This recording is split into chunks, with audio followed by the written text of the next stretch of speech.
आणि सध्या फक्त जानेवारी महिना उलटतोय, मात्र उन्हाच्या झळा प्रचंड जाणवायला लागल्यात राज्यात विविध ठिकाणी।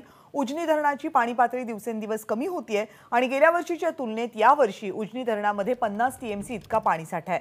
उजनी धरणामध्ये सध्या -5% म्हणजे उणे 5% इतकाच पाणीसाठा शिल्लक आहे। उजनी पाणलोट क्षेत्रातना काय नेमकी परिस्थिती आहे याचा आढावा जयदीप भगत घेतायत।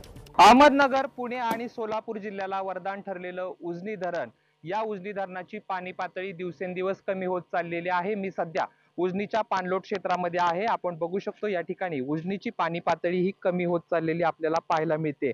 मागच्या वर्षी आजच्या दिवशी या उजनी धरणामध्ये 110 टीएमसी इतका पाणी साठा होता, तर आज उजनी धरणामध्ये अवघा 60 टीएमसी इतका पाणी साठा आहे। म्हणजे मागच्या वर्षीची तुलना करायची झाली तर साधारणतः 50 टीएमसी इतका पाणी साठा जो आहे तो कमी झालेला आहे।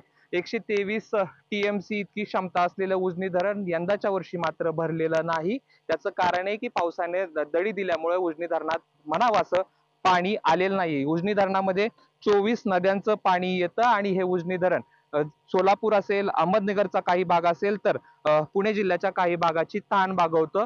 याचा औद्योगिक वसाहतींना देखील पाणी पुरवठा केला जातो। मात्र यंदाच्या वर्षी पावसानं दडी दिल्यामुळे उजनी धरण ज्या क्षमतेनं भरायला पाहिजे होतं त्या क्षमतेनं भरलेलं नाही आणि यंदाच्या वर्षी मात्र मागच्या वर्षीच्या तुलनेत जवळपास 50 टीएमसी इतका पाणी साठा जो आहे तो कमी आहे। उजनी धरण सध्या मायनस मध्ये गेलेलं आहे। उजनी -5% इतकं गेलेलं आहे। त्यामुळे सरकारनं वेळीच यावरती उपाययोजना कराव्यात।